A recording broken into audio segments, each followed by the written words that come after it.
Welcome to our pod, and by that I mean on Wednesdays we read. I'm Hannah. I'm Laura. And we are two best friends who do a deep dive into a new book series, one book at a time. Right now we are blazing through the Poppy War, and we are covering book 3, part 3, The Burning God.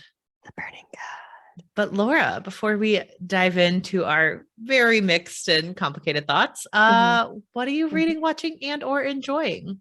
I've been watching Rings of Power on Amazon Prime. Have you watched the latest episode? I have only watched the first 2 episodes, and just like it's so hard for me to like watch a fantasy series by myself sometimes. Like if it's not deadlined, that's fair. I think I'm someone who enjoys those with people. I don't know why, but that just feels like it's just hard for me to be like, I'm gonna for the next like 45 to 60 minutes sit down and watch the Rings of Power. But it's not saying that I don't dislike it. I just haven't gotten around to it yet. But what are your thoughts on it so far? So the last episode I really liked. There were some questions that had been answered in this episode, or questions that were unanswered in previous episodes that we got some answers to in this one. And we kind of figure out why some things are falling into place. But I think what's more interesting is the way that they're taking some of the characters, like Galadriel, the main character, for instance. This is not a secret if you've watched the first 2 episodes, you know that Galadriel wants to remove all traces of Sauron from Middle-earth. Right. And she includes the orcs within that. Because they are directly associated with Sauron in her mind. So in this episode, it's really interesting to me that she essentially wants to wipe out an entire race. And she's questioned on this by someone else. And it's kind of a situation where it's like, do they matter less just because you don't have the same beliefs, just because they have evil origins?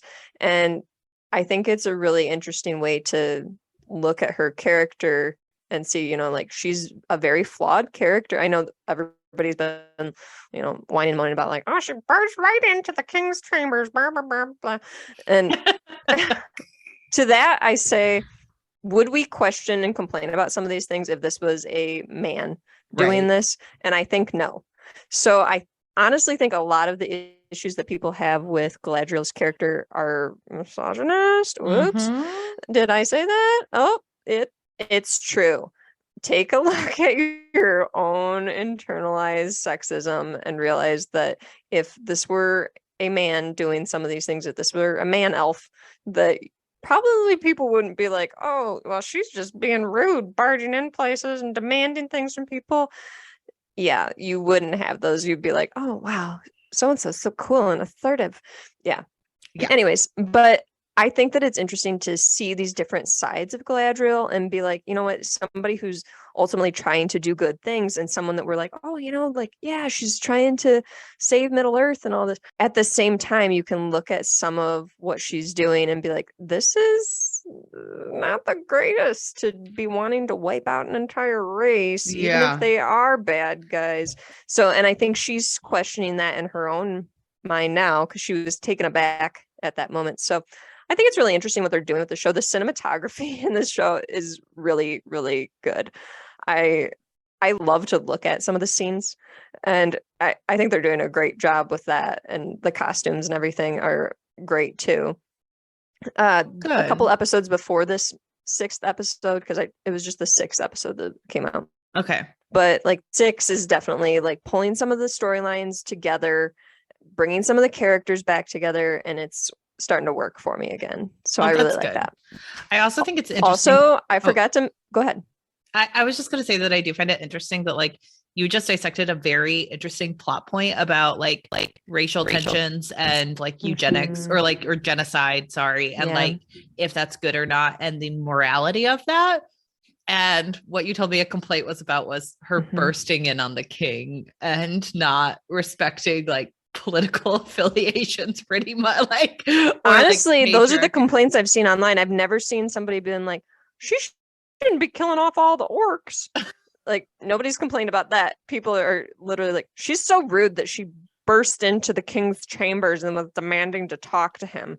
I think that's very edifying. Yeah, that goes right up with I saw a TikTok this morning who was like reacting to someone who was like, I think Jennifer, like from She-Hulk has a drinking problem. She's always drinking in all these scenes. And it's like, have you seen Tony Stark in any of the Avengers movies? Because like, if you're going to make a critique, like, I'm not saying that we shouldn't rethink drinking. I think drinking is like, as a person with a drinking problem, lots of millennials are identified by drinking heavily. And that is sometimes not great. And it can be like hard when I'm reading a book and people are like throwing back drinks. Sometimes I'm like, oh gosh, that makes me crazy. Like, so I'm not saying we shouldn't rethink how we have alcohol in media, but you can't just like look at She-Hulk and be like, oh my gosh, this character who a huge plot point is she can't get drunk when she's She-Hulk because her body metabolizes it a ton. So like, that's a good reason why, yeah, she might drink to excess when she's in her real body because she doesn't recognize the difference between it. And like, you can talk about what it means for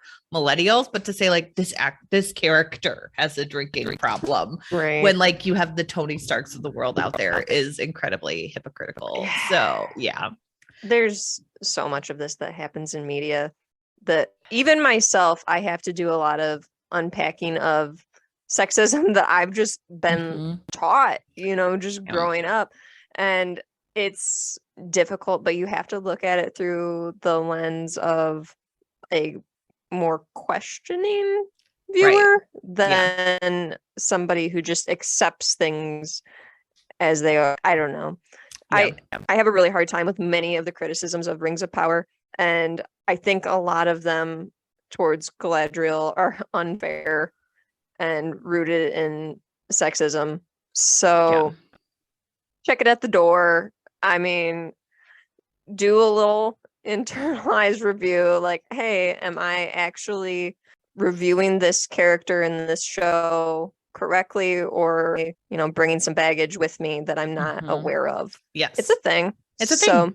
And we are just as guilty of it. Like, you make a good point. We're not perfect. We are unlearning, and like, willingness to unlearn is far better than like I'm perfect and I'm the last bastion of like everything. So yeah.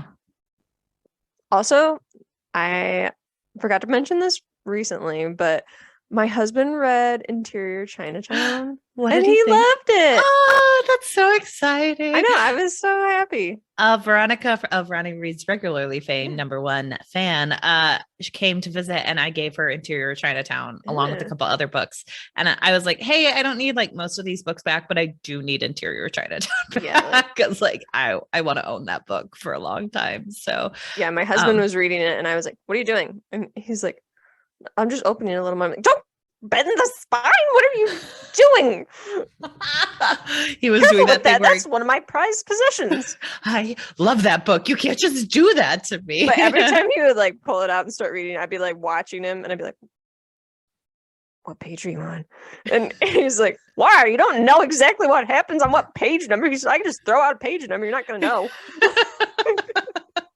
Fair enough. But I do want to know what part you're at. Like, so it was kind of fun to have him read that and get some thoughts on it. And he usually doesn't read that type of book. He's very into like nonfiction and like he's into like more sciencey type books and stuff like that, and more on like history of different things. So I thought that was interesting for him to read something like totally out of his scope, and really appreciated that he did it because it's one of my favorites. So that made me happy. That is exciting. So you read The Burning God, so good on you. And everyone did my homework.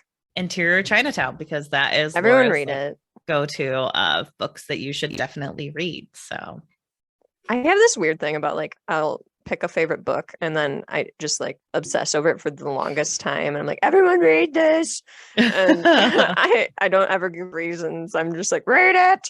And some people do. I'm good at convincing people. Well, I think that's a huge thing about like when you are recommending books you love, they're so much harder to identify why you love something versus why you hate something. Because like when you hate something, you're going to try to validate that to like prove that like there are actual valid reasons you dislike something.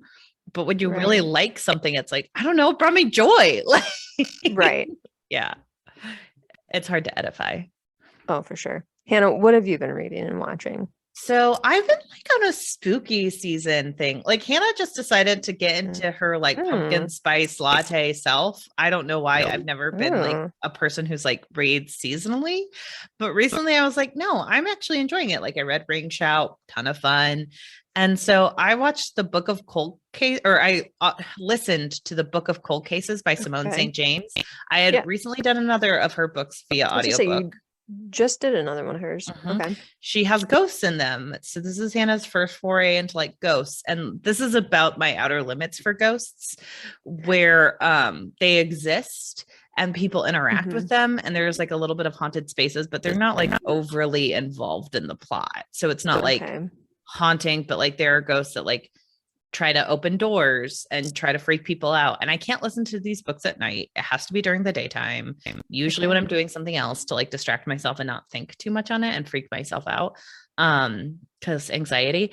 But I actually enjoyed this book a lot more than I enjoyed the other book. This book came out before, but I thought the Book of Cold Cases was just inherently better. Like it felt like the ghosts in this book had more plot purpose than the other one that just felt like they existed to be unique.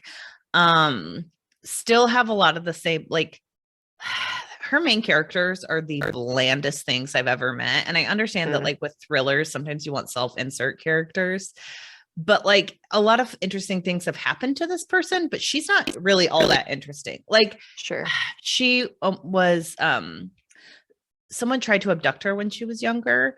And like her name isn't out there because she was obviously a minor when this happened, but it does like give her a true crime obsession where she runs a blog about Book of Cold Cases. Like that's what the name of the book is.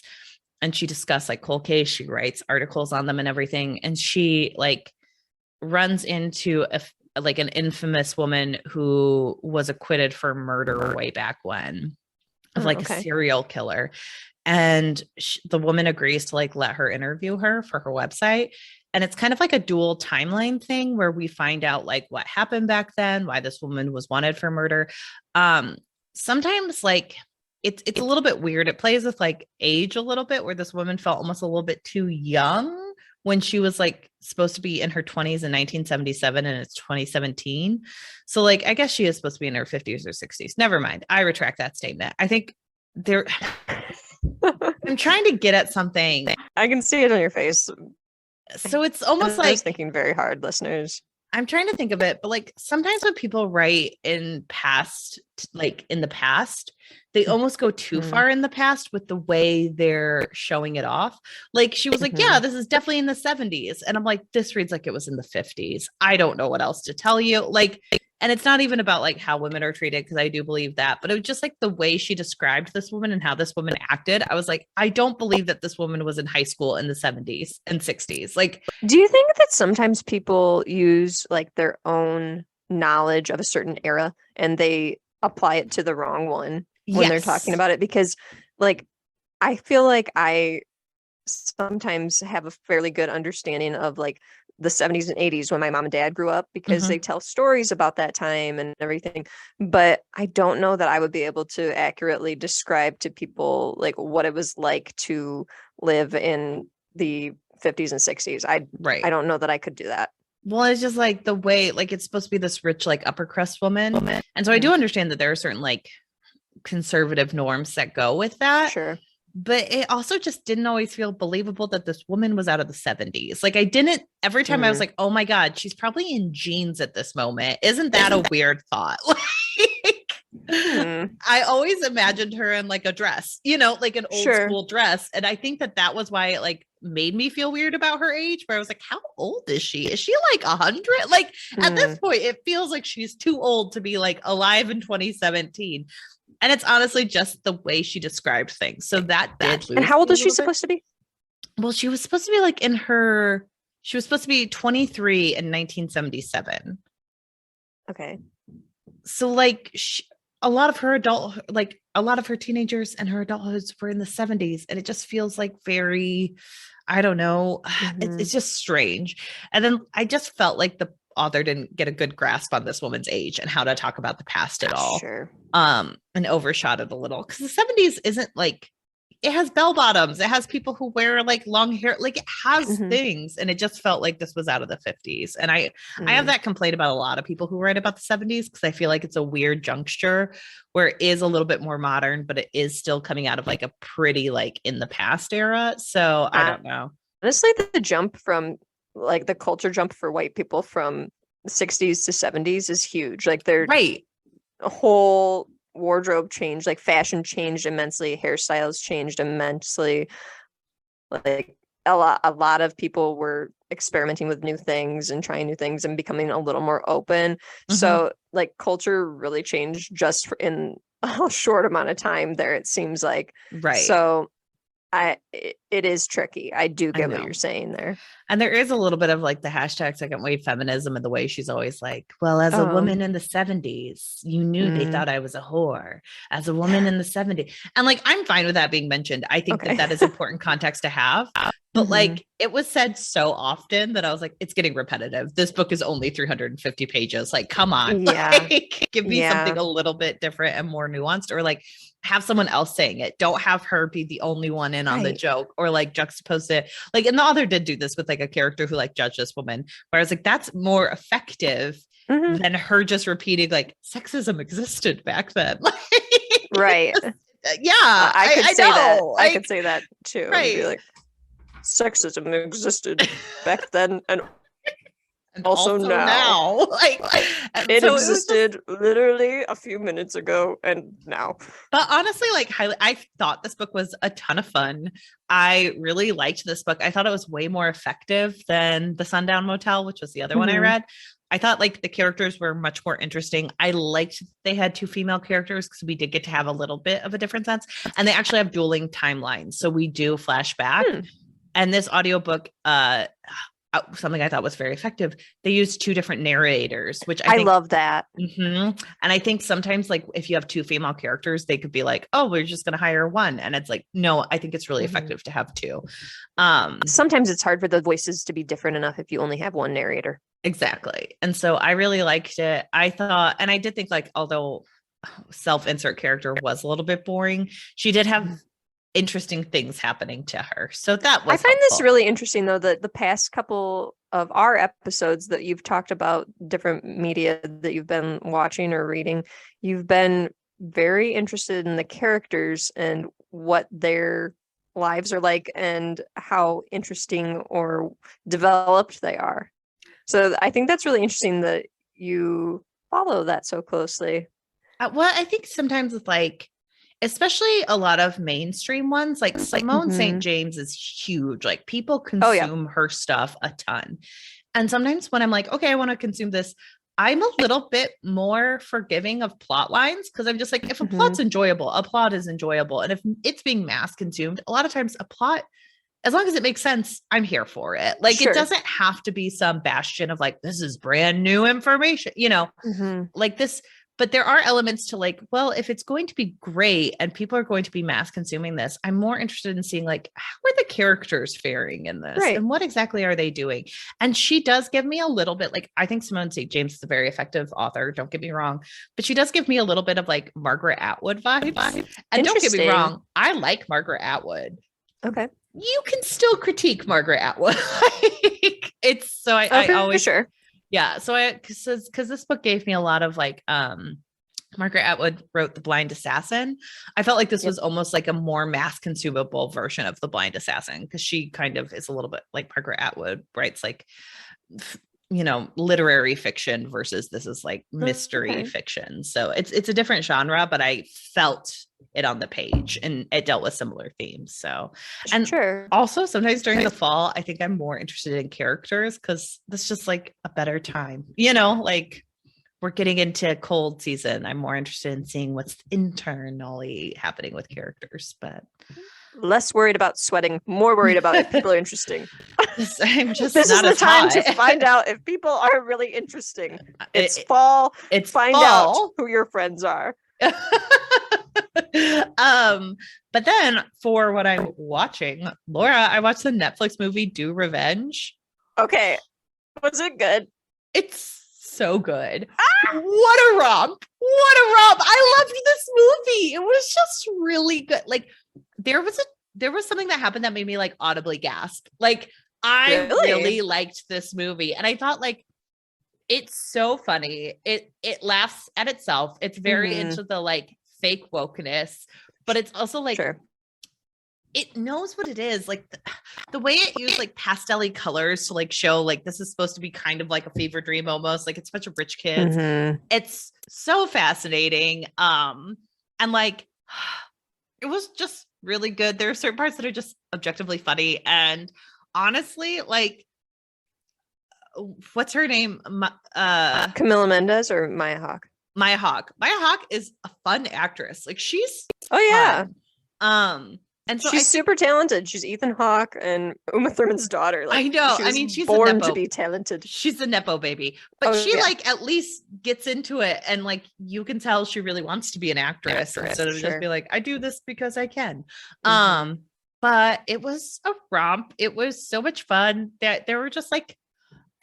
I have a problem where sometimes with these types of movies, I like to read the plot line while I'm watching it because I have so much anxiety. I do the exact same thing. Oh my God. Wikipedia of the movie up, and then you're like, oh, that character was in this, or this is what happens. Exactly. This was what happens. My anxiety can go. And I like force myself to sit and watch it till the end. And when I tell you I was so excited, because when I got a little bit anxious, I would have ruined like the plot. And I am so happy that I did it. Laura, like watch it. It's a romp too. It's fun. I don't know. I really liked it. I sat here on Friday night and watched it in my apartment by myself, and I had the best time.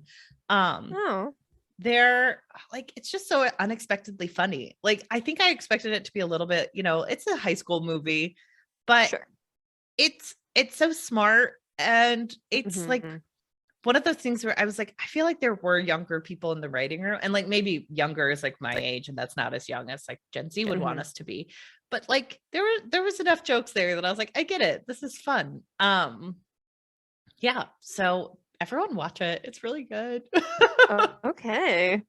So better than like our generation of revenge movies that we got when we were in high school, like John Tucker Must Die, is what you're saying.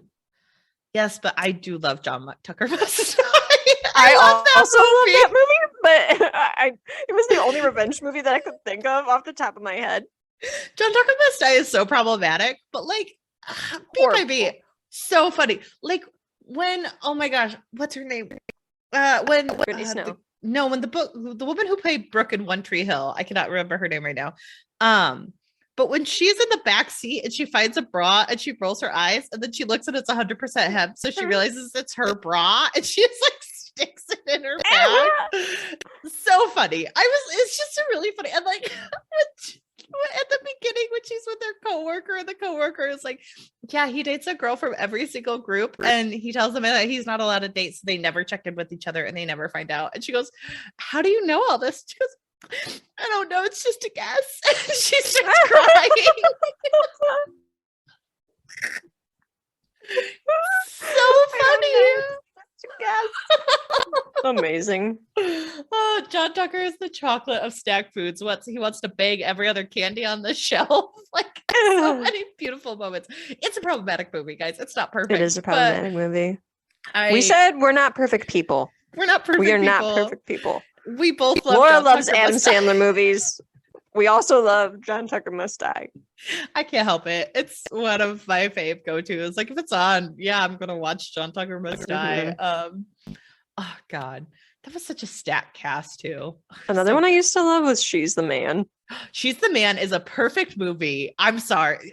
Do you know how often that one was one of my favorites? I used to watch it all the time. My favorite's Gouda. Have you ever tried to run it? Or men invented heels to make women's butts look smaller and to make it harder for them to run away.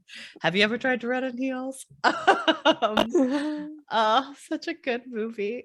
That's a perfect movie. No notes for that one. That one, it's just so smart.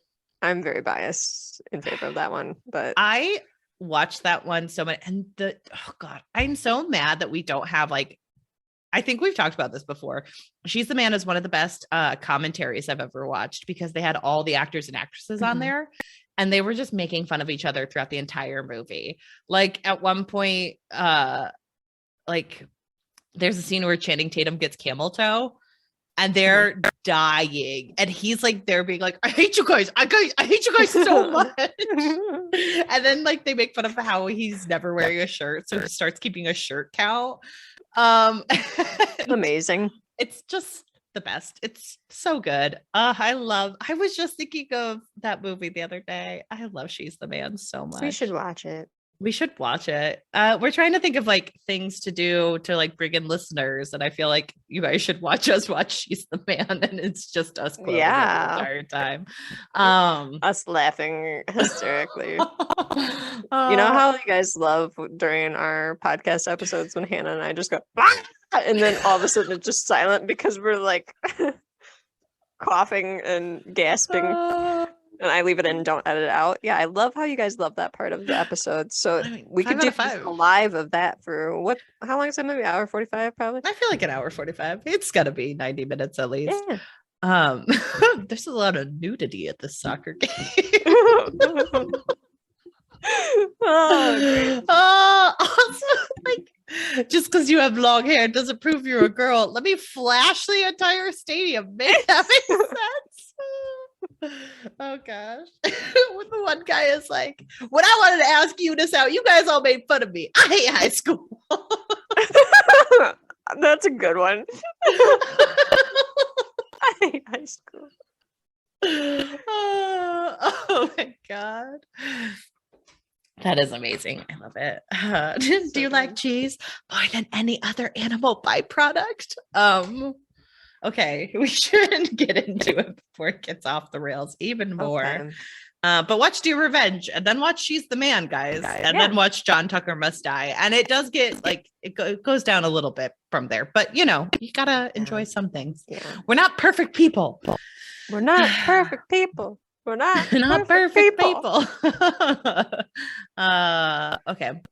So part 3 opens 9 years ago, and Viceroy is like, Nesha, have you ever thought about being a ruler? And Nesha is like, never. And it's like, well, that's unfortunate. Well, I wonder what's going to happen next. I know. It's almost like he was never born for this. And Viceroy told him, and then Viceroy's like, you want to go into the grotto, I heard. And he's like, yeah. And he's like, you shouldn't. And then he tells him a story about like one of the former like brothers leaders, like I don't know, the brother of a leader or something, who wanted to help Arlong.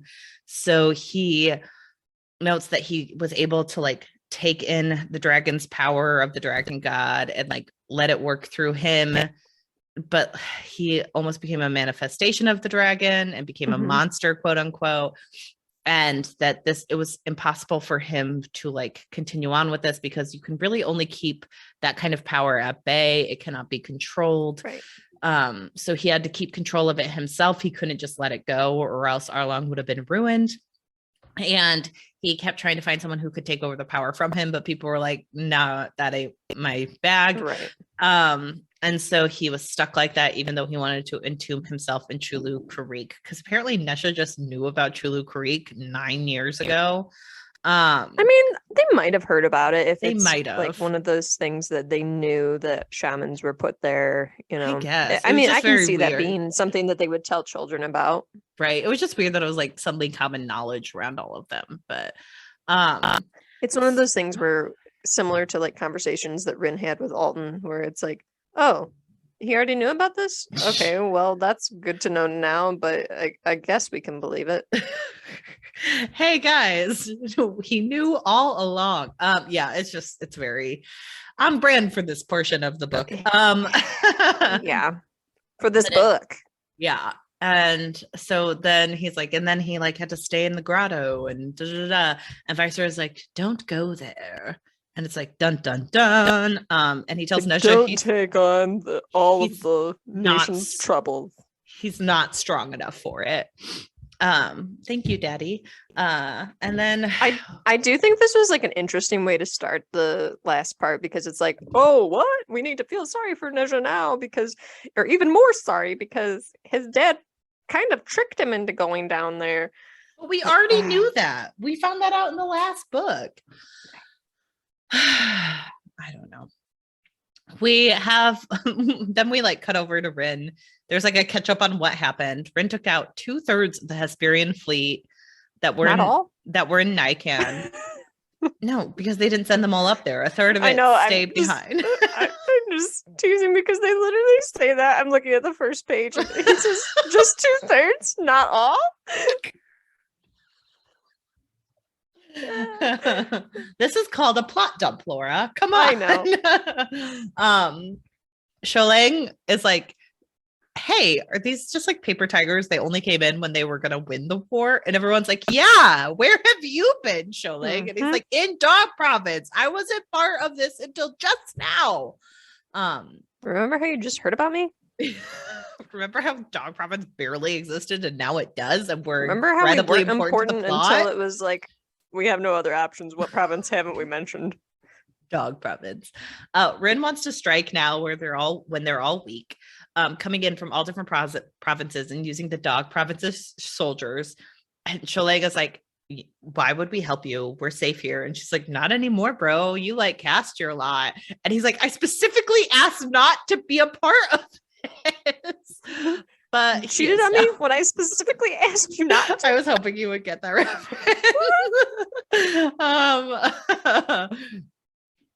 They tell Sholeng that he and Venka are going to go up north and like take down the weaker areas where Neja can't keep control. Rin notes that they want to come in on the southeastern front up to Arlong with more shamans, noting that Sudashi was right when she said that they needed them. They're worth the risk now because Venka's like, why are you doing this now? And she's like, I don't know. It's time. The plot says so, Venka. Come on.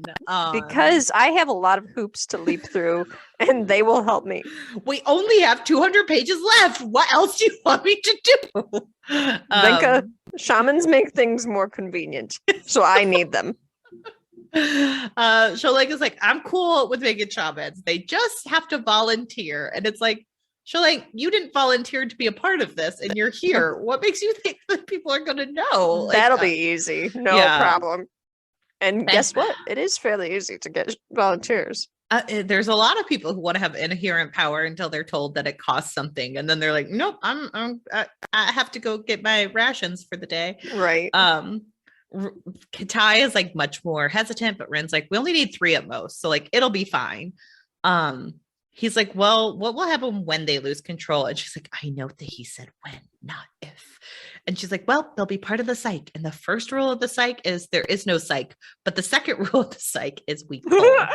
First rule is there is no psych.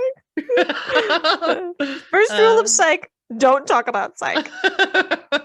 I did just butcher the first rule of Fight Club because I've only seen that movie like 2 times, but I've heard a lot of people talk to me. I know nothing about Fight Club except that line because everybody just talks about it constantly. Nobody talks about Fight Club, Hannah. They just talk about that line. Okay, it's a well-kept secret. Laura, do you specifically not know the plot of Fight Club? I specifically do not know the plot of Fight Club. I do not know anything about Fight Club. To be you, you must be so much happier than me. Love it. Oh my god. You broke my brain right now that you do not know the plot of Fight Club. Wow, you and I dated different people. Okay. Yeah, I have 0 cares about Fight Club, so don't come at me, listeners. I will not watch it. Do not care to look it up. Don't care. If we have 50 rankings on our iTunes, I will get Laura to watch Fight Club. Okay, if we get 55-star ratings on our Apple podcast, go ahead. I will watch Fight Club. Perfect. At 100, I watch Hobbit. So everyone, we have goals. I mean, you're going to watch a better movie probably, but I have to watch 3 to your 1. I didn't know it was all 3. Yeah, I said I was just thinking 3. An Unexpected Journey. I was going to watch all 3 once we hit 100. Oh, okay. Well, the stakes have gotten a lot higher. Yeah, maybe you have to watch Fight Club and then 7. You have to watch all the terrible Brad Pitt movies. Heard about 7. Okay. I know what's in the box? It's his head, yeah. Oops, I spoiled it. What? Did you just say it's his head? Wasn't it a head in there? Whose head, though? I don't know. I don't care. Well, you don't know the plot of 7 either. I don't know the plot. I just know that in like this box, there's a head or something like that. I knew the plot of 7 before I ever knew 7 existed because my mom went into grave detail about that plot because she had accidentally watched that movie. and it like stuck with her. Like she had feelings on it. So by the time I watched 7, I was like, I remember that my mom watched this movie. The other one that people always talk about, like if they like Fight Club and 7, they like the butterfly effect, it seems like. The butterfly effect was terrible. I hated that movie. I'm just telling you, people tend to like those 3 movies. I've seen none of them. You have a happier life than I do. Actually, I watched 7 recently. You know what? It's not that bad. Watched Encanto so many times, and I am thrilled about it. I love Encanto so much. It's an excellent movie. Go watch Encanto. 7 is actually a very good movie. I do like 7. I'm not gonna lie. Fight Club, that is a movie I watched. I don't love it. I don't hate it. It exists. I feel like I hate more the people who talk to me about Fight Club. That's the rule. I'm gonna ignore and they're breaking it. Dylan from FTF and I frequently talk about Fight Club because it is one of his favorite movies. So I apologize to Dylan. I don't mean you. But anyway, interesting. Laura doesn't know about Fight Club, so I don't and Hannah just butchered a quote on it. Okay. Anyway, the cycle. There's like somewhat like measured celebrating going on. There's like a puppet show making fun of Nesha. The young Marshall. I'm a nepotism baby. Since when did they like start calling Nesha the young Marshall? Did I miss this? They talked about it back in New City. Okay. Because I was confused like that this became a common nickname, but okay. They said that like people were making fun of him back in the New City, like calling him the young Marshall and like making fun of how useless he is. It's also noted that the people believe that the trifecta died heroes sacrificing themselves to the dirigible fleet. And Rin is like, should I ruin that for everyone? And it's like, Rin, who would believe you? You don't have that much and power. Also, you know, it already was kind of ruined because we find out like, oh, that's how it ended. Okay. Also, Katai is like, don't worry, no one knows you turned on them. And it's like, she didn't really turn on them. She ran away and she did say, hey, dirigibles, we're over here. But it kind of felt like a self-fulfilling prophecy. Like it might have taken them a couple more minutes to find them, but they were going to be dead. Like Rin didn't do anything in this sense. I'm sorry. I don't really think that she necessarily turned on. It seemed to me like it was more of a, I'm going to save myself. Right. I don't know. Rin goes to see Shagan. He's leaving, noting that the trifecta are truly dead. And as Laura stated, what the heck? What? Why all the buildup? Why all the buildup? Why all the buildup to one of the biggest letdowns of all time? Like, we just met Riga, and then we get none of him at all. Honestly, I could have stood to like read about a little bit of chaos that they would have caused, but that's just me. Laura and I have said this a lot offline. This book needed another book to it. This needed to be a 4-book series. It needed to be 4. It needed to be 4. This was way too rushed. Riga should have ended up at the ending of the 3rd book and then chaos in the 4th and then the final battle. I don't know, something like that. It's noted that Rin is like, do you remember when Shagan like hated me? And it's like, he still probably does. He still does, Rin. Why do you think you're friends? You guys are not friends. You can't sit with him, okay? She's like, I kind of wish Shagan would like come with me, but he'd probably say no. And it's like, yeah, he's running out of this plot as fast as he can.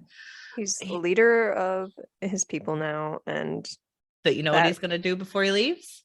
He's going to plot dump. He's going to say, listen, I figured out Nesha's power. It's in the grotto. You have to get to the grotto. It's a pocket area where there's a boundary between the spirit world and the physical world. The dragon is a physical manifestation of the dragon's magic. And it's like, it probably existed as like a fish or something other useless thing. And it's like, well, we just found out a chapter ago what it was. And it here's was my thing. Shagan, why do you care? That's why I want to know what I want to know. Because he knows that Rin, his bestie, wants to take him down. Right. Obviously. Like the only reason that this is brought in is just because it's like, oh, we need somebody to explain this to us. Like, and I'm like, Shagan is all knowing, so it has to be him, I guess. It honestly would have made more sense if Katai had like figured it out from old stories they come across. It would have made sense to give Katai anything in this book at all. Yeah. Any character growth, anything. Why did we have this great character who like between the 1st and the 2nd book was like, hey, I don't like you anymore. You're not the person I knew. Had fundamental themes that could have been working for him. And in this book, it's like, hey, what if he just got pushed to Rin's trusty sidekick who builds machines? He is an inventor. But still a soldier. Don't forget about that, because Rin sure as hell did. Yeah. Anyway, it's talking about how like this is a physical manifestation of the dragon. The dragon's entire goal is to possess all. It's collected Nezha. And then again, we have a moment when Rin is like, oh my God, do you mean Nezha's life is a lot harder than I thought? And it's like, who told you this? Everyone told you this, Rin. You just had to experience it for yourself to figure out. And she's like, now I kind of feel bad that I pushed him and told him like we had the same pain. And it's like, Katai pointed out you guys didn't have the same pain. I don't know. And then he's like, well, bile rose to her throat. She says it like so many times, like where she like almost vomits in this section. And I'm like, Rin. I also noticed that she's big on she let out a breath she didn't know she was holding. Yeah. Several phrases are repeated in this last part. Yeah. I mean, I'm like, okay. Guys, she's tired. She's done with this book. She's babbling. She's babbling right on through. She says she has to destroy, or he says she has to destroy the dragon, or the water will continue to heal Nezha, and like Arlong has to be destroyed. Rin meets up with a huge crowd of people who want to become shaman, and she kind of is like, hey, do you care about your families? Get out. Hey, are you this age or this age? Get out. Hey, are you not the same age as me? Leave. Hey, can you cut yourself? No, get out. And then there are 4 left. Dulin, the boy who was buried alive, Papaji, one of the girls she saved, and a girl named Lianhua, and a boy named Mershi. She starts training them on the Pantheon on opium and trying to like cut corners. It's noted that she doesn't really know how to train these people because like she barely got trained. She doesn't know how to train anyone, and she's not really a teacher, but then she's trying to be like Vaistra, and it's not working for her. Well, and she also was like, hey, Shogun, are you going to be a part of this plot by like trying to fight me from creating new shaman? And he's like, nope, I'm going to leave. I don't blame you. Run, Shogun. Run. The Catrayans were one of the best, most interesting people. Like, and she just walked away from them. Okay. So anyway, we don't need them. She starts getting them high to get them to the Pantheon, and like it's still not working. She starts making them like relive their worst memories. And also during this time, Katai is like, hey, my only goal left is to just be your sidekick. So look, I think I could get this dirigible up and running for you. And she's like, you're brilliant. And it's like, well, you're the only one who thinks that anymore. So Papaji gets to the Pantheon first, and then she proceeds to like accidentally kill Mershi. Her power is to affect things like in their veins with poison. Which her power is kind of cool. Her power is super cool. Do we get a ton of time with it? No. She is we get 3 plot witches out of this lore. As Bechtelcast would say. They're plot witches. They're here to keep the plot moving forward. Rin like tries to save Mershi, but she can't. She comes back to the tent, and she's like, where'd she go? And they're like, well, she ran away. And you didn't stop her? Like she is very dangerous. So Rin runs to her, and she gets her to understand that this happens. Like people get hurt. That's why, shamans exist. It's just an extension. And Papaji shares a story how she had her sister hide under blankets during a raid and told her not to move while Papaji was getting assaulted, and her sister almost suffocated because of it, explaining why her sister no longer speaks because she was harmed. Which, like, I understand. This is a very horrific scene, but when I tell you that it just reminded me of the MASH scene, do you know about I don't know that one. Infamous MASH scene? There's an infamous scene in MASH. I believe it's in the series finale, which is like very weird for a much lighter thing. But in it, he's like in therapy, and he keeps talking about how this woman had a chicken that kept like clucking and like while they're trying to hide from people. And then you find out that he was misremembering because of trauma. and it was a baby, and the woman suffocated the baby to keep it from crying. And like, it's about PTSD, and it's about like the horrors of war. And like, I was like, this is a very parallel storyline. It was just very interesting, considering, you know, what MASH was about. And so these horrors happen all the time. This is a reoccurring theme, and that is important to note in this story about war. So and also shows how much Hannah just knows a lot about television. You know a lot of different media. I'm always impressed. Thank you. I will take that as a compliment, and not as a concern. But anyway, it's noted, like, Rin is like, this is a country at war. Others suffer just as much as you. I understand, like, it feels unique to you, but it's not. Like, you have to use the gods now to give yourself power to move forward in this and keep moving. And remember, like, you're always a person in this, because the gods will try to make you think differently. Linhua is next, and she is able to see a woman with reed pipes and a lotus, and she tells her she can fix her and others. So Linhua can heal. She can heal minor hurts that aren't like death worthy, but she can't give Rin her hand back. And Rin is like, it's okay. I didn't think you would be able to anyway. Linhua is also a huge plot witch, because we never find out what happens to her after the war.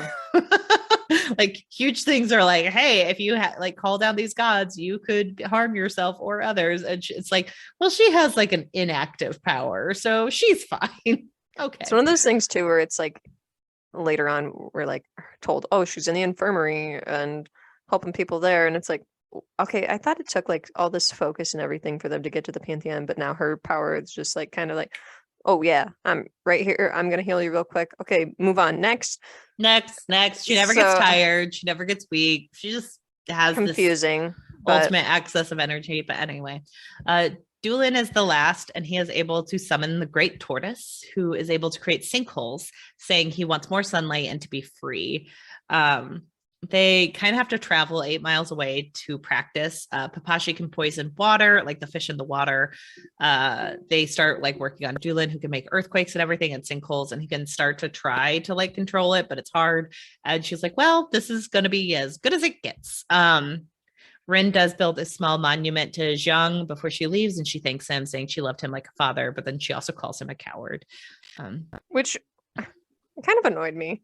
I know. She was like, you're such a coward. I'm like, really? Also, Rin just becomes the most effective leader in this section, but it's like throughout this entire book, a huge theme has been Rin is a very ineffective leader. So, and she never wanted to be a leader, which is fine if you have a reluctant leader, but the way that she becomes like instantly so good, I'm like, no, I don't believe it. Well, a huge thing is she does want to be a leader to have respect. Like, she wants it for the validation. Mm-hmm. But now she's all of a sudden validated, and there's never a sense of like what happens after a person gets validated. Like, because like that need doesn't go away, because Rin is not the most mentally healthy of people. Right. So it just seems like there's no after effect until the very end, when all of a sudden it's like, hey, you have to read between the lines that she is not doing well. You know, it was a very weird choice.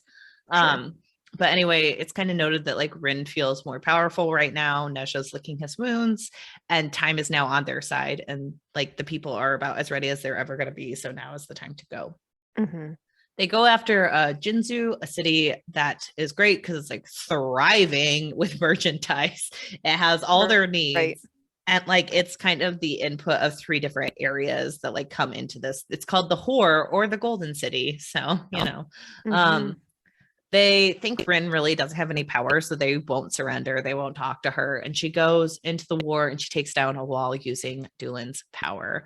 It's also like noted during this time, we have like a really weird flashback where Rin is like, you know, back in synagogue, Urja and Katai we had to play this weird game that was all about like if knowing when you had the power and knowing when to give up. And if you couldn't give up, then you were seen as like a fool. So wouldn't the best strategy be to just be like, give up right away? Like that. And it's noted like she could never do that. And I'm like, I understand you're setting this up for the beginning, but like you should have given us that scene earlier in the books and then mentioned it again and mentioned like she wished Neja would give up because now she has the upper hand.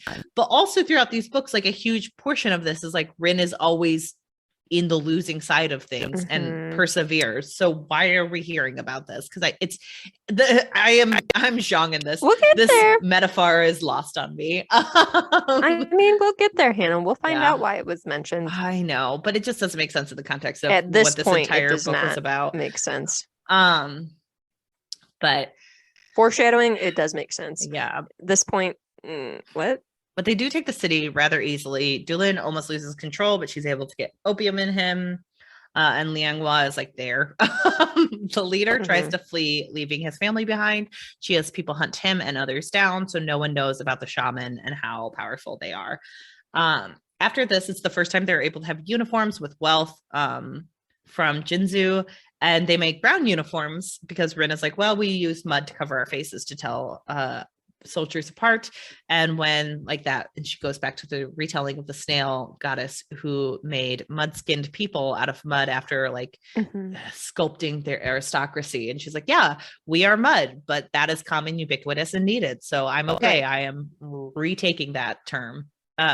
Rin sits on liked that actually. I really liked that. And then Rin sits on like the war council's like throne, and she's like, we're gonna take down the Republic. They seem to have momentum, saying that it's like she, and once you like start moving and start winning, it's easier to keep going like that. Although it's noted that the three shaman are like trying their hardest to keep themselves sane, they do seem better at self-care than Rin. Like it's like Dulin meditates, Linghua sings, and Papaji just gets away from everyone for a while. And Rin follows by herself. Rin follows Papashi one night to go see her brood. She asks about like Rin and how Rin has like red eyes all the time and how she can still maintain control. And Rin doesn't tell Rin's her like, about, I'm far too gone. That's what happened. It's not because of Katai, who's only standing 50 yards away. It's not about that one friend who I never let come into battle with me, and I'm always worried about what he looks like, and sometimes he loses control of his right hand, but don't worry about why. And we never mention that again. Don't ever bring that up again. Don't look behind the curtain. There's not a man back there. And she's just kind of like, yeah, I lost control, but the way I do it, no one else could ever do it. Like, and it's noted that she and like Katai don't really know how they did what they did even. So it's not helpful. I mean, fair enough that they don't know how to do an anchor bond to like show other people how to do it. But at the same time, it's like, okay, whatever. It's also weird to like have Rin be like, no one could ever do that. No one ever. And it's like, but someone could, if they could just, it like, feels like Papashi's sister would be on board with being her anchor twin. I'm just saying the sister seems like she would be down. But she like Papashi's like, so what happens when we lose control? And she's like, well, you either go to Chulu Creek or I kill you. And she's like, are you cool with that? Papashi's like, well, we knew what we were signing up for, so obviously. They trade goods with Moag, who tries to note that with wealth, Rin is like expected to trade more because Moag is like on better terms than her. And Rin's like, I gave you enough. Do I need to kill you? And she's like, oh my gosh, you're finally a leader, but don't forget, you're about to lead. Get those balls.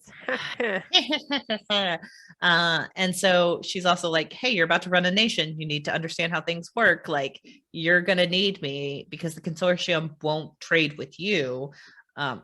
They will like allow smugglers to get their goods into other markets though. And Ren's like, but wouldn't they know it comes from us? And she's like, yeah, but as long as it's like not from you, they're cool about it. Battles get harder, but they do start getting more artillery. It's also noted that Nezha's troops are slowed down with the Hesperian artillery. It's just like making them move too slowly. It's clunky, heavy stuff. Nezha's also lost support of the countryside. They all whisper what is going on to Rin until they gossip about what he's doing and where he's going. Katai thinks that Nezha has some kind of greater plan, that he has confidence in like himself for something. And Rin's like, nah, he can't be thinking farther than I am. He was so much dumber than me. No way. She also starts feeling like she's the champion of the gods at this moment. So there is some hint that like something's going on under the surface as Rin gets more and more confident. Yeah. They also find some guns buried in the ground at some point. They decide to trick the other side to get them to shoot dead bodies so they can get more ammo by melting down the old stuff and reusing it, which is smart. she is warned by Venka via like a bird that Nesha is going to hit up a mountain pass, and it's really the only way to get to Arlong at this point, because based on all their needs and capabilities, they have to go through there. So there's no chase but to meet up with Venka and try to take Nesha down. They get to Zukshu, a city of tombs, and Rin kind of like goes through these monuments, and she sees the Red Emperor, and they talk about like his background. And then they realize like, oh, they're like, oh, that's his wife over there. And she realizes that that's just Tertia's likeness. So he almost stole her likeness, saying that she is the Winter Empress. And Rin is kind of like, that's such a violation, because like he could have married her. He decided not to, but he still gets to like use her beauty for his own gain, to like have people worship this as someone who she's not. And Rin says when they sing about her, they won't mention Nesha at all. They get to the mountain, and it is monsoon season, so it's like covered with rain. They like Nesha's troops come down. They're about to start fighting. Rin's side has made like makeshift like battering ram carts that they call turtles, which is so cute. So cute. Made me laugh. And they just like push them down the hill so they can't like get arrows into them. She sends Doolin in one, and he like starts making an earthquake, and then they tarp off the area in a way that I was like, how does this work? Don't worry about it, Hannah. Confusing, but they tarp off the area. Some of these things you have to just kind of like put out of your mind. Yeah, I'm just like, it's magical. Rin can call down fire, Hannah. Don't think that closely. Right. Don't add real world stakes to this. But they tarp off the area, and Rin tries to bring them down with fire. Nesha is just out of reach, and they go up against one another. Nesha creates literal wall of water where he can't get hit with arrows or fire or anything. And Rin angrily realizes he was testing her limits, and he beat her. She is, and this Phoenix furious. Like says to her like, he's too strong, you can't do it. Which I'm like, really interesting. It's the first time that, I mean, the Phoenix does sometimes run away Kermit the Frog style from fights, so you know, but weird. It's a weird note. And so they all kind of fall back. They decide the only path forward is to go kill the dragon. She says they don't need to take Arlong just to kill the dragon, and so they need to make a diversion. And diversion. Oh, I see. It's a bioluminescent algae covered on a rock. Love it. I'm so shiny. Everyone go watch Moana. Everyone go watch Moana and Encanto. And then do Revenge, and then She's the Man, and then John Tucker Must Die. They decide to send the troops one way, and Rin goes off with Katai and a few other soldiers and the shamans, and they take the dirigible that Katai said could work across a large area, and they use it for 10.5 seconds, and then it crashes on the other side. And I was like, why was this a plot point? I don't even know why we spent any time on that, honestly. You wasted 4 pages, but you could have given us more political intrigue and more seriously, some resolution. Of the things in this, I'm like, why did we waste the time on that? We enjoyed the turtles, okay? We enjoyed the turtles. We didn't need the dirigible to fly for 10.5 seconds. The turtles were a paragraph, not 4 pages. Honestly, like halfway through, I realized I wasn't paying attention. Like when it crashed, I was like, I don't know how it crashed, and I'm not going back to find out. Like honestly, it doesn't matter. It doesn't matter how it crashed. It didn't matter. Rin does have to kill someone though, who was like crushed underneath the crash. Crushed under it. And it's noted she feels sad. She doesn't even remember his name, but she does know he's from the Dog Province. So that's better than most leaders, Rin. You did a pretty good job. They head out to kill the dragon. She breaks off from Katai. They get to the grotto, and she's like, I wonder how I'm going to find it. This could be very difficult. And then she's like, it's not that difficult. I found it. It looks very shiny. Here it is. Guess why? Because it's so shiny. Let's follow all these jewels. And she noticed that the ocean collects. So they start like looking for the dragon in the water in one of the funniest ways, where they're just like, do you see it? Do you see it yet? Do you see it yet? And then all of a sudden, I don't know what they were expecting. To see a dragon, Laura. Do they know what a dragon is? Like, it's just going to be like, they were going to find a scale, and they were going to rub it and say something, and it was going to take them to Dragon Land. Guess that is the plot of Dragon Tales. I know what that is. Okay, I just wasn't sure if you picked up on that. Hannah, what was it they used to say? Like, today. I wish I may. I thought it was I wish with all my might. Yes. To play with. Wait, I wish with all my heart to play with dragons in the land of heart or something like that. I forget. In the land, it's heart and heart that they rhyme. I think it's heart and a heart, Laura. Oh my gosh. What was maybe it's a part. I wish with all my heart to fly with dragons in a land apart. Okay. So it is a little bit better. It's slightly better, but only slightly. It's still not great, but slightly better. Yeah. We'll be covering Dragon Tales next. There was like a dark Dragon Tales like trailer that someone posted on TikTok that was very funny and I enjoyed it very much. Oh, okay. It was like in the show notes. Okay, I will. So anyway, they keep trying to look for the dragon and then they start seeing like faces in the water of all the dead. And Rin is like, oh my gosh, this is like a temple from where I was in Spear. And so she kind of realizes there's connection with Spear. And then all of a sudden they see like a skimmer coming and Neja's on his way looking casual. He always looks casual. Like he's just like, hey guys, what are you doing? He's like, hey Rin, what's going on? I'm just here in my Sperry's on my boat. Hey Rin, I was wondering if you like wanted to grab a drink after this. Like, I know we've been fighting. I just think like if we could like sit down and talk about it, I really think we could come to some like closure on our relationship. Even though by closure I mean we could date for at least 2 more years, and I know I look stupid in this polo shirt, but I didn't think we were gonna be like fighting today. Look, here's the thing about Sperry's. They're boat shoes, okay? They're meant for the water. Like, what have you done? I know I don't wear socks with my Sperry's, so they stink like really bad, but that's kind of the point of them, okay? Don't you get it? Don't you get it, Rin? What is your life?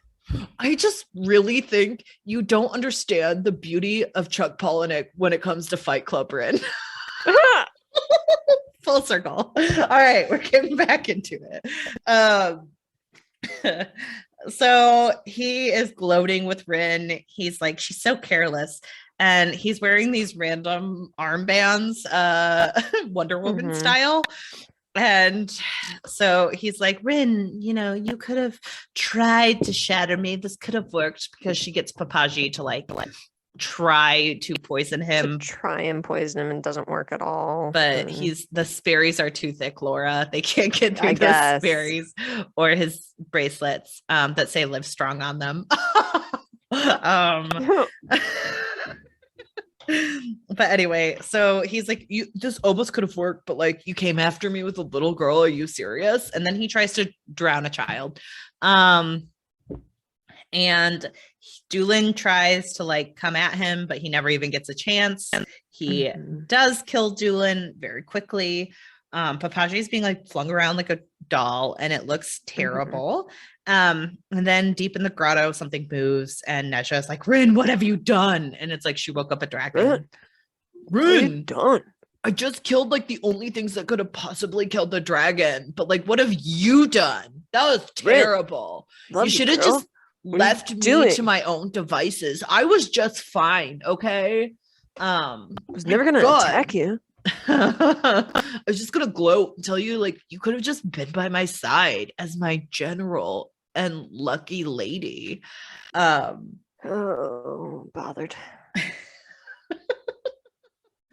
And so anyway, the dragon comes out. It's noted like he's so snake-like. He's not like the pretty water monsters that Rin imagined. Weird. Thought it was gonna be pretty. And then the phoenix comes out and he like tries to fight it, but then he gets afraid. But then Rin is like, no, you're going to fight. And the dragon is like going to win. It's terrible. She was very scared. She's like, I thought I could kill it. And it's like, well, Neja took away anything you could try to kill it with. Neja's like, you're just too weak. And it's like, she didn't come alone for a reason, Neja. Like, right. I don't know. Anyway, all of a sudden, like this dirigible comes out of nowhere and zaps lightning at them. And Rin is like horrified because she feels like she's in Chulu Creek again. She starts screaming, but then it really goes after Neja and the dragon is like frightened into submission, and it turns around and it slithers back into the dark. Does it leave? No. Is this the plot resolution to what happens to the dragon, where we don't actually know what happens to the dragon? Yes. So anyway, doesn't Neja like say something like, I'll go with you? Oh, yes, that's it. Like, yes, you're right. The dragon is like still fighting, and Neja wants to save Rin, and he's like, no. I'm gonna sacrifice myself for this woman. I'm such an ally. I'll go with you. Be our guest. Go with the dragon, you fucking ass. I don't know. I ran out of lyrics. So anyway, Rin like gets to the shore. She's like, could she have won? And it's like, you didn't win. A Deus Machina machine came out of the air. And what did it made her think you? that was winning? What says winning about that whole interaction? Because technically after this, she does win. Some of these wins I think are a little confusing. I don't know. And Rin is like, oh my God, can Neja be like a complicated character and no one's just good or evil? Like he did try to sacrifice himself. Should I forgive him and give him another chance? Rin. Guys, should we like try this again? Should I accept his pin? Time to go, girl. Rin, just dump him, okay? But anyway, she finds Papashi, who isn't dead yet, because we need more horror in this. And oh my God.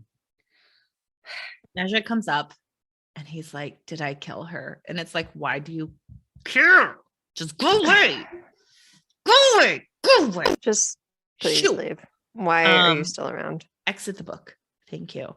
And Rin is like, you should have killed me. And he was like, I never wanted you dead. Even if I stabbed you in the back, like that's not what I wanted.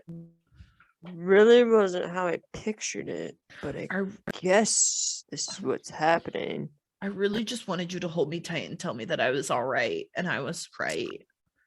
That you should have known. Girl, better. I really thought we could just like hang out on my skimmer, but on my boat shoes. Girl, look what you made me do. Look what you made me do. Just look what you made me do. You know it's getting real. She's quoting Taylor Swift. And Rin is like, why did you do all this shit? And he's like, duty. You would never understand. Veronica and I were watching. Which I was like, what? She does everything out of a sense of duty to other people. I don't know. Veronica and I were watching the Lizzie Bennett Diaries, the YouTube like series. Mm-hmm. And at one point they're like reenacting something, and one of them goes like to the fake Darcy, like, are you fake texting? And he goes, it's very important. And that's the only thing I could imagine during this. Yeah. Like, duty. It's very important. You wouldn't understand. Like, don't get it. You just don't get it. And then Rin can't come kill him as she should. Mm-hmm. And Alton's in her head being like, how many chances are you going to throw away? And it's like, Alton, where have you been? You were a huge part of this plot, and all of a sudden you were just gone. But now you're back. And she's like, at least one more. But Papaji is dying. She tries to get Papaji to Lianhua, but she can't really save her. And then Papaji is like going to be taken over, and Rin has to kill her, but she does it by like cracking her neck. It's very sad. And like Papaji's little sister comes up. Her sister's sad. Giotto, and Giotto is trying to like get her to like calm down, but she can't. Anyway, Arlong is destroyed. The Hesperians flee. Neja and his government like made a hasty retreat, and it's like, how did they win? Literally, I don't understand like why they fled. I don't know, Laura. So, I was kind of baffled by this when they were like, they fled. I'm like, what? And she even is like, why did they do that? And Katai's kind of like, don't worry about it, we won. She's like, how could this be called a victory? And it's like, right? I don't know. How could this be called a victory? I don't know how this can be called a victory. But anyway, Katai's like, hey, now you're the leader of everyone. Yay. Yay. and then Rin does bury the ashes of Papaji. And she like does question if they should go after all of the Hesperians, and Katai's like, don't do that, there were women and children on those boats, they can't let you do that. And you know, they kind of just like wander through the castle. They're just like, I guess. And he tells her that they need to keep vigil over the dead bodies because she is not the leader, so she has to have some kind of respect. And then who shows up but Nesha? And like, get out of here, because if you show up tomorrow, we will kill you, but not today, tomorrow. The Harry the Henderson him. Get out of here. We don't want you anymore. Get out of here. We don't want you anymore. But anyway, they drink and they sit together, and then Nesha leaves. And he's like, I wish things had been different. And Katai goes, they could have been different, but she had to go and be a fucking prick. And I'm like, yeah, Katai. Thank you. And now they had a country to rule, so they like get drunk every night. At first, someone tries to poison her immediately, and she's like, oh my god, I almost ate one of the cooks. And they bring out Nesha's mom's dog to eat this stuff, and Nesha's mom's dog dies. I do love that they go, yeah, her name is such and such. Becca goes, don't tell us her name. Don't tell us what his name is. That's information we didn't need. We're using this dog as a taste tester. Don't tell us their name. And then it's so funny because Katai's like, don't eat that. And Rin's like, what? And he's like, did we even ask for food? This seems unprompted. Yeah. Just like food magically appears. Oh my god. So they like get everyone down, and Rin goes down into where the old Hesperian like lab is, and they find Sister Petra barricaded in there, and Sister Petra is like trying to goad Rin, being like, you guys are so lesser than, I could try to explain to you what my lightning rod things do, but you wouldn't even understand. You would never understand. She becomes a high schooler. You don't even understand me. And Rin is like, she wants me to bury her and burn her alive to prove that she's better than me. So Rin instead takes her to the Pantheon, and which interesting choice. I know. And she leaves her there. So the woman will be tortured forever knowing that the Pantheon does exist, and she is on a plane of existence she could never understand. And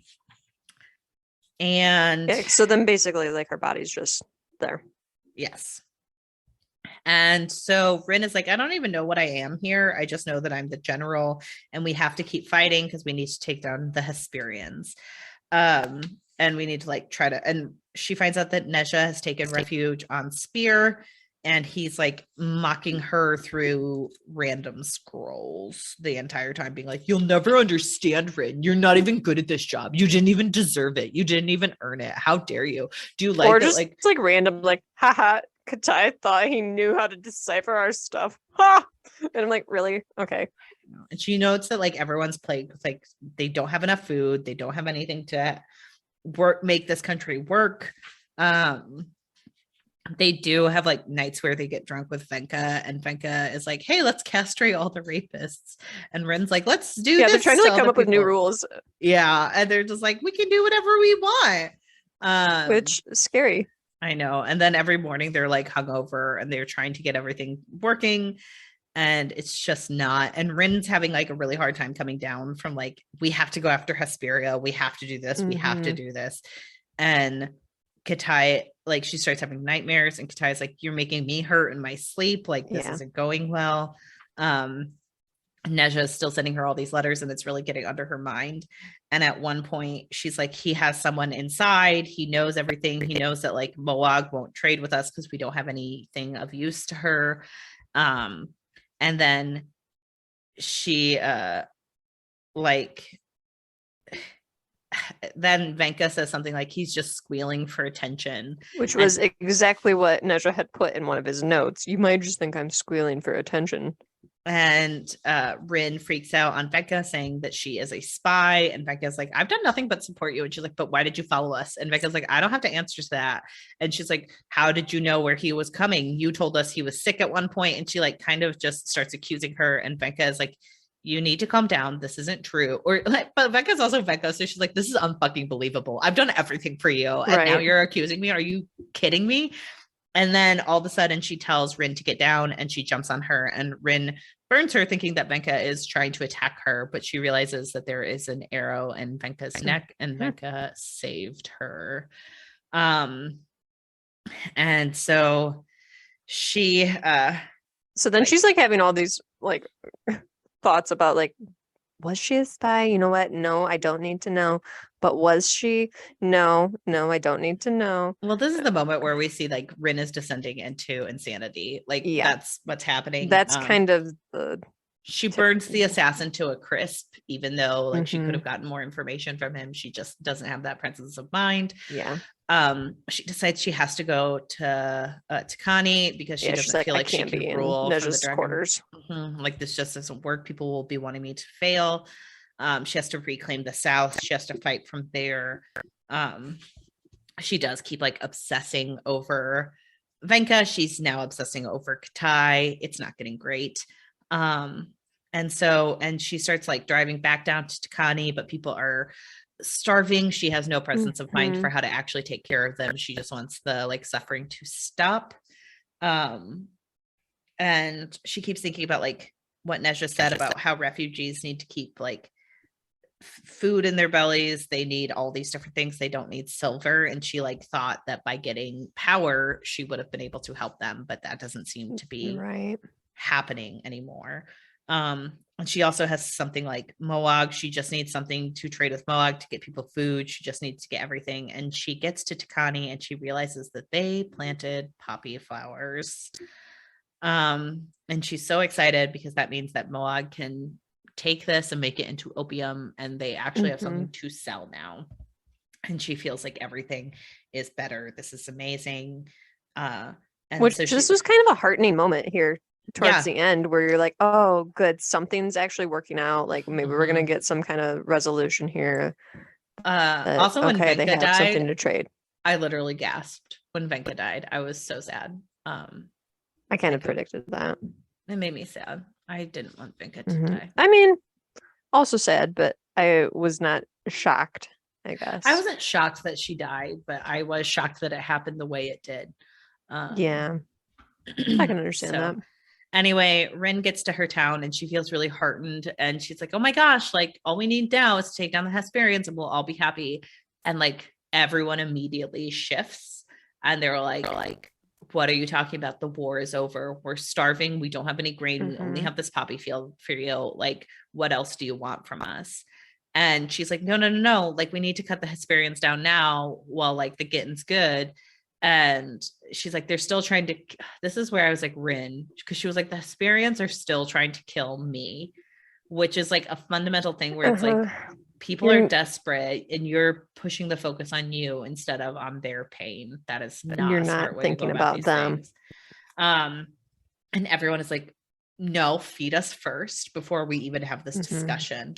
And she's kind of like, well, the opium will fuel this, and like, don't worry, we'll get this. And she like doesn't understand how to comfort people.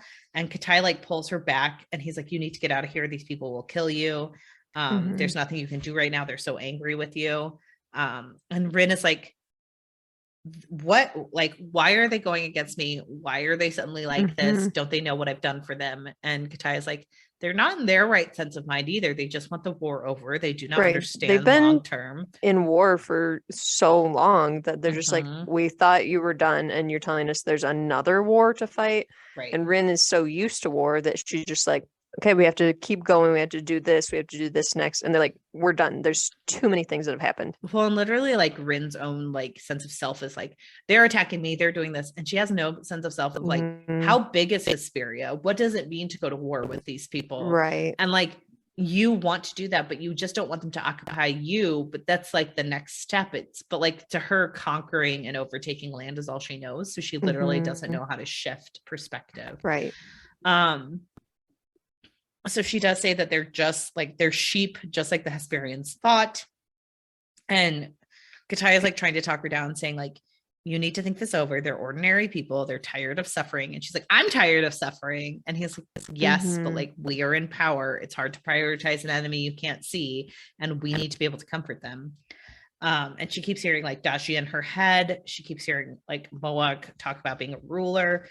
And like, she just can't seem to get out of this. And then suddenly someone comes in and says that the fields are burning. And out of anger, the people of Takani burned down her poppy fields, and Rin is like shut down after this. Well, at first she thinks that like Neja had followed her. Yes. I thought was what she had thought, that she was like, oh, he followed me here.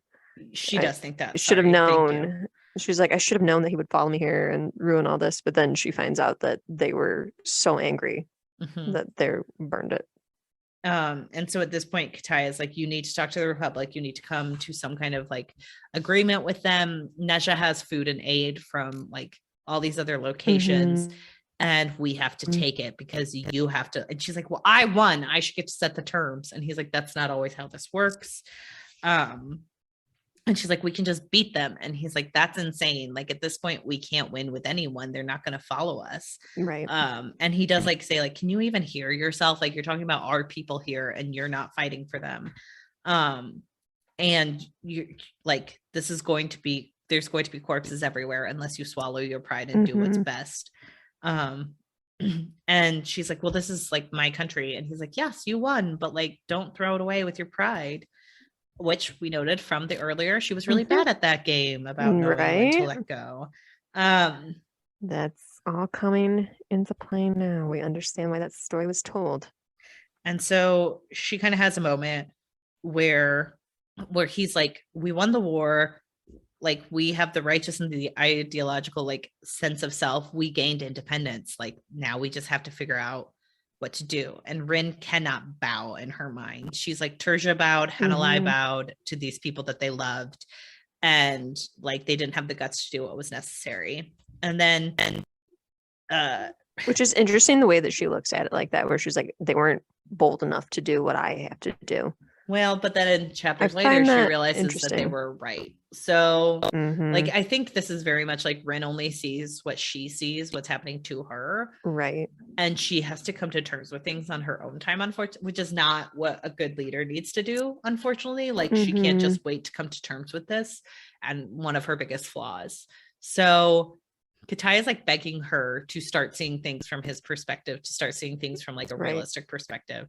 And she just starts to think that he's a spy. Like she cannot accept that he's trying to reason with her.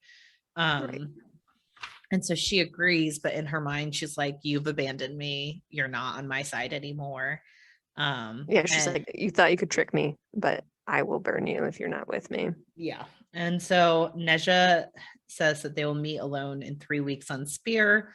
They don't have any guards, no delegates, and no troops. She said that the ceasefire is off if they get a glimpse of anyone else. So they go into Spear with Rin and Katai. He keeps like trying to get her to say like, hey, don't worry, we're going to fix this. Like Katai's trying to help her. And so she asks Neja when she gets there if he's scared. And he's like, well, I can't die. So, you know, whatever. And Katai's like, the way that he's so casual about everything, we're just like, no, I'm not really that bothered. I can't die. Neja had some weird character progression off screen. I don't get it. But Katai's like, hey, we're trying to broker peace. And Rin is like, wow, Neja looks awful. He looks so tired and diminished. And she's expecting him to gloat, but like he's trying to lead his own people. So it's like, yeah, he is coming here to figure this out. And so she tells him to tell him what will get the Hesperians off their back. And he says that they're willing to withdraw forces, commit to a signed armistice, and provide enough shipment of grain, dry meat, and starches to tide the entire country over until the next harvest. But in return, they need full amnesty for all soldiers and leaders involved in the Republic. And he's like, that benefits you too, because then you get to keep some people in power who can run a country. And they want treaty ports in each province that border the ocean, and then they want missionary privileges back. So annoying. and they get to proselytize with immunity, and anyone who lays a finger on them gets extradited to Hesperia for punishment, which is like, if they're coming in and saying a bunch of crap and trying to kill people, they still have diplomatic immunity. Right. That sucks. And he tells her that she will need to be chained with the golden circlets, just like him, and she will never get to call the Phoenix again or pass on knowledge of how shamanism works. And she can walk free in the South and even rule, so long as she makes herself available in the same ways he has for Hesperia, which, like, at this point is like, that's not I don't know. There are parts of this where I'm like, that's not a good negotiation tactic. Like, yeah. But also they needed someone from Hesperia. Like, if she technically won, I do see where it's like, you don't get to tell me that, like, all of this stuff comes at the cost of, you know, I don't know. I'm confused. I have a lot of feelings on it. It feels weird. It feels like we don't know who won and lost. I don't get it. Exactly. It's really a struggle to kind of figure out what's going on here and why these are the negotiation terms. Right. And he tries to, like, convince her that, like, they have all the power. And this isn't about pride, it's about sacrifice, and they need to sacrifice themselves for the greater of the country, which I do understand. But she's like, these costs are, like, way more than you think they are. And he's like, well, these aren't just bad people. They're condescending, but, like, they don't think we're human, but I can get them to respect me. And she's like, how? And he's like, well, really, I'd have to kill you too. And Katai's like, what's it going to take for them to respect us? And he's like, oh, they never will. Yeah. And Bryn's like, well, we're at an impasse then, because, like, if they're not going to respect us as humans, like what are we doing here? Which I think is interesting too, because I'm like, do they actually respect Neja? No, not really. No. They're just using Neja. So it's interesting that he's like, that it'll take for them to respect me is that I give them your heads. Yeah. And it's like, I don't think that's all it'll take, Neja, unfortunately. I don't think so either. And so she's like, why do you think I'll be such a terrible, like, commander? I can lead the country. And he's like, you don't want to rule. What are you talking about? Like, this doesn't make sense. And he's like, you're a general, like, you've won the war and now we have to do the next thing. And you're not good at the next thing. So what else do you want from us? And he's like, the war only keeps coming if you bring it to Hesperia. They don't want to do anything. They don't want to be here. They just want whatever, you know? And she's like, Sue Daji initiated the Third Poppy War because she thought losing half the country was better than losing it all. So, like, what's happening here? This is just going to turn into another one of those things. And he's like, well, if they come in, they're going to do worse for us. And she's like, not if we win. And he's like, this is a peace negotiation. And she's like, no, it's not. You're going to try to, like, take over the entire world. And she asks where the fleet is. And he's like, I don't even know what you're talking about. And she brings fire, and he's and all of a sudden a fleet of dirigibles come in, and he's like, they're here as backup in case. And she's like, in case what? Like, you couldn't get the job done? Like, this was never going to be a peace treaty, which is true. I have a lot. This doesn't. It was never a peace treaty, and it was. But I feel it's weird the way that Neja's, like, kind of naive about the whole situation, and I don't know. It bothers me. Yeah. Well, and it's just so weird because, like, if she won in the previous chapter, I feel like there's not enough risk for how Neja came back into this peace treaty. Like, it just doesn't make sense. And there's no warning from the Hesperian saying, like, hey, if you don't do this, we're going to come at you. Like, that would make more sense. But it feels like this came out of nowhere. Right. I don't know. And Rin is trying to take everything down. And like, Neja's asking Katai to stop her, and he's like, I can't. And Neja tries to take her down, but she is able to, like, fight him off. So yeah, because he's, like, weak for once. Yeah, because of the circlets, and she realizes like how bad this is. And she, like, feels stronger and more connected because she is on Spear, where it is closer to the Spear world. Which she mentioned something about, like, oh yeah, I always have to have Katai 50 yards away, which I feel like she's been farther away from him previously and been able to call the Phoenix, but Well, Wait, also whatever. she says she wants him this close and she never wants to hold back again, because she does say that like every time she's had like a specific radius, it's to not hurt him, and at this moment she stopped caring because he's against her, so she doesn't care that she's going to make him suffer. Right. And so she's taking everything down. She's harming him. She knew the Phoenix is like super pleased because she can hear it screeching and laughter. And then all of a sudden, Katai cuts her off. And he's like, you can't, like, I have to give you permission to be able to use me. And I'm not doing that. And she's like, you can't do this to me. You can't. And he's like, I thought I couldn't. I thought I could never tell you no, but like, I have to. You have to stop this. Or you're never going to call the fire again. So she goes after Katai, and they start fighting, and she realizes she's never fought Katai before. Yeah, this is where she's like, oh, he's actually like a good fighter. I totally forgot that him and Neja actually grew up together and are pretty decent fighters. Soldier. He's trained to do this, and he's very good at it. I just thought he was smart. And he gets her to like, he subdues her. And then like she starts to go and fight Neja again with a blade. And she realizes she's not going to win. He's stronger than her, and he has both his hands. And Katai is like, you need to give up. You can't do this. And she hears the Phoenix trying to say to break him. It gets to the point where she like has to overtake something, and Katai, she's like asking for Katai's permission, and he's like, don't, you can go ahead, but you can't do this. And she realizes that like Katai's looking at her the same way that Daji looked at Riga, and the same way that she looked at Alton, that like he'll hate her, but he'll also love her forever because he can't help but love her. Right. And she almost takes it as permission, but she knows that she'd never stop if this happened. And she's like, was this peace? Is this liberation? And she realizes that like she would have to crush everything to be able to win. And she like almost does this. And then he whispers that she's hurting him, and she immediately backs off. And Rin realizes that Neja can't fix this for her, that she's kind of like lost at this point. And she realizes that like history has repeated itself, and the only iteration of the same scene in the tapestry that would be spun long after her birth. And it's noted that like Tertia, the spiritual queen, chose to die rather than bind herself to a king she hated. Alton decided to burn too bright. Zhang decided to like kill himself, and Hanalei fled to her death before she knelt. And Rin realizes that she could never kneel. And she's kind of like, I can't be as cruel as Riga was. That's what you need for this kind of thing. And she can't like keep going with cruelty and the dehumanization and the oppression of others.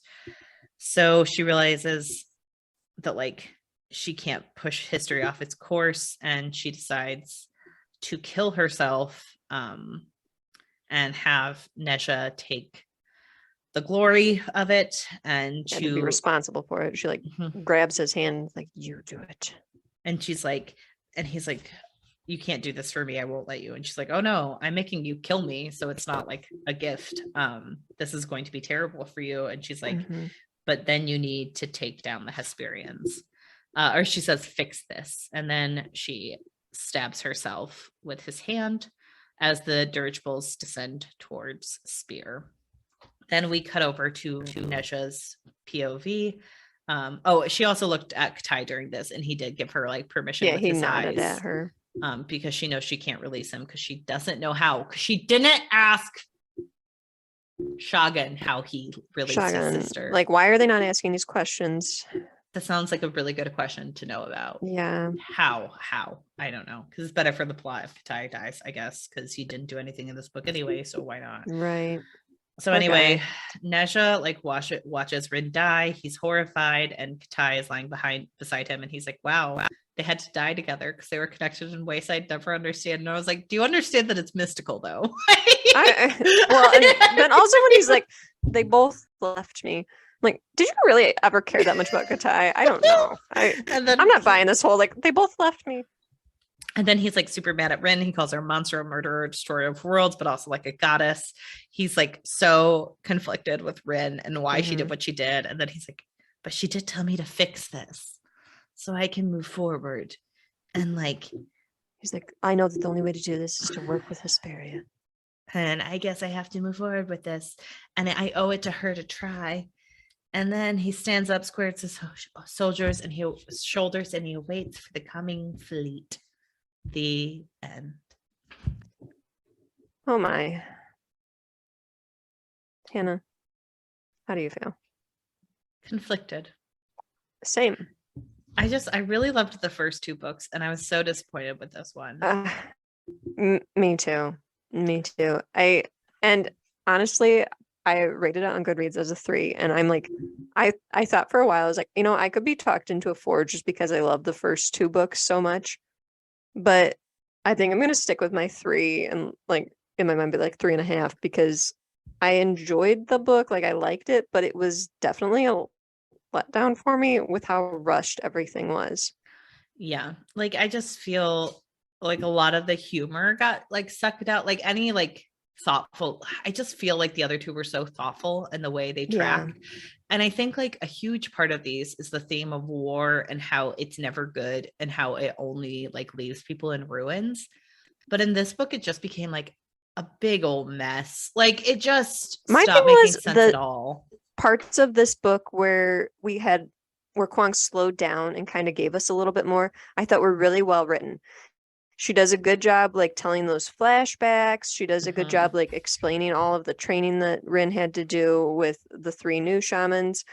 But in the long run, I was like, that stuff was kind of unnecessary. And when she gets into more of like the nitty gritty of what she needs to do to wrap this up, things were too rushed. And it just kind of left an empty feeling for you as a reader. I really needed more here. And you kind of spent more time on things that didn't matter and trying to, as the Bechtel cast would say, be a plot witch for certain characters.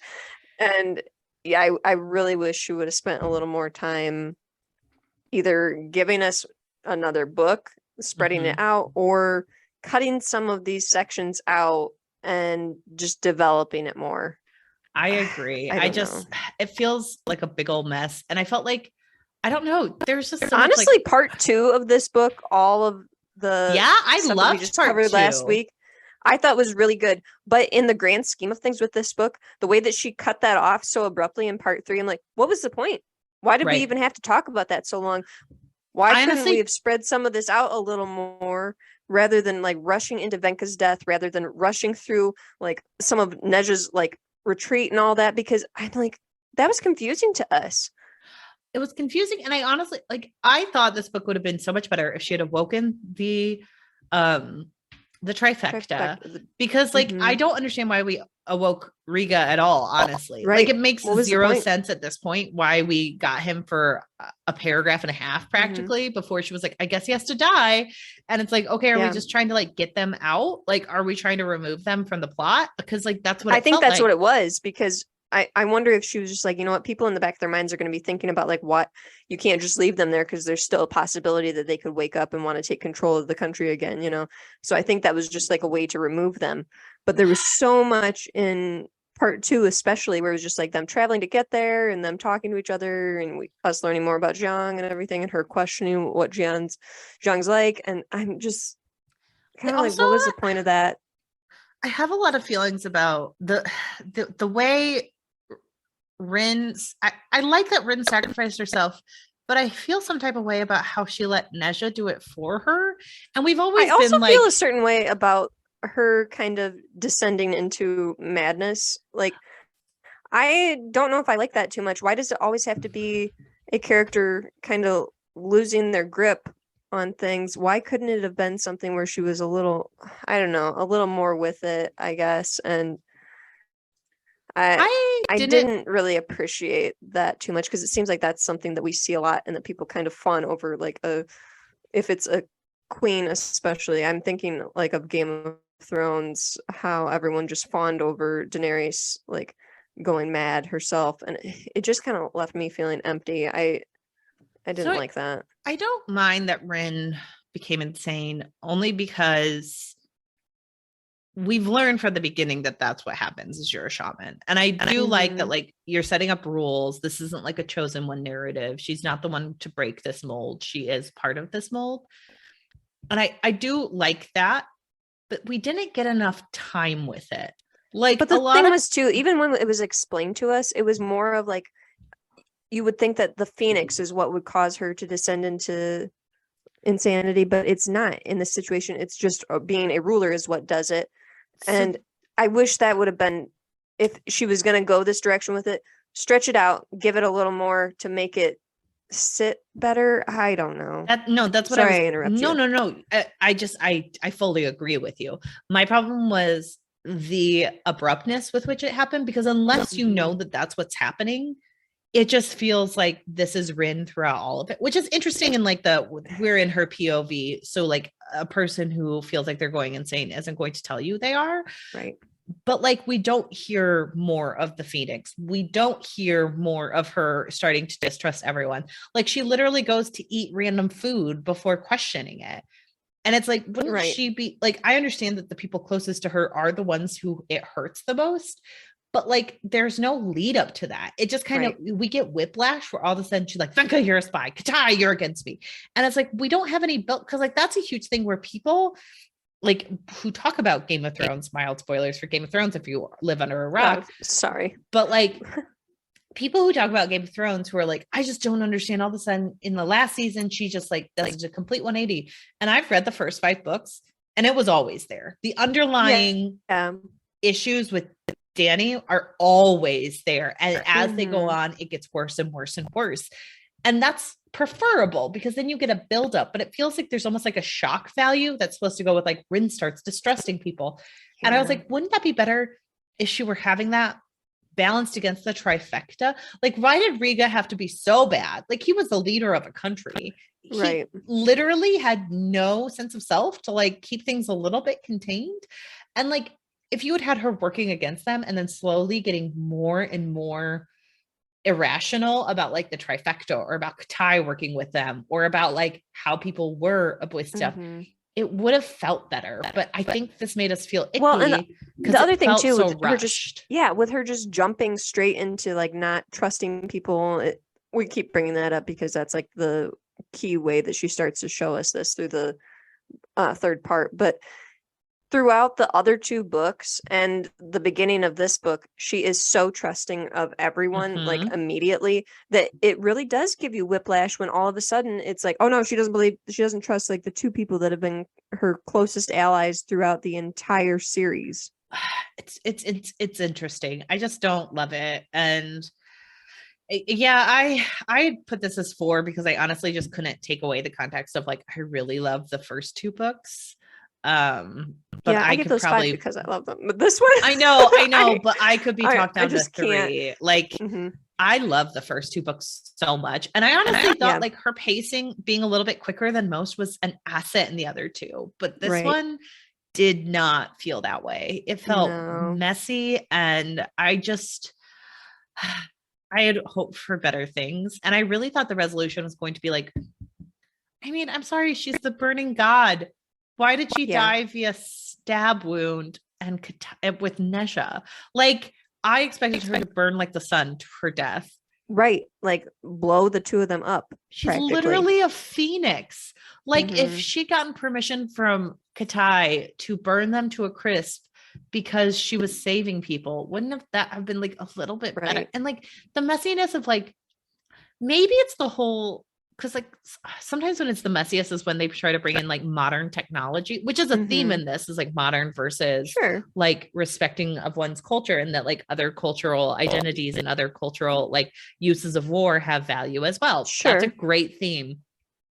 But having a peace armistice be the last scene of this book is messy. It's so messy. Like, it should have been a battle that like ended with like people looking to the sky and not knowing what to do next, and then like starting up the war again or something. Like, this felt very messy to be like it. And like, what's going to happen after this? Like, it's a peace treaty thing that just went to crap.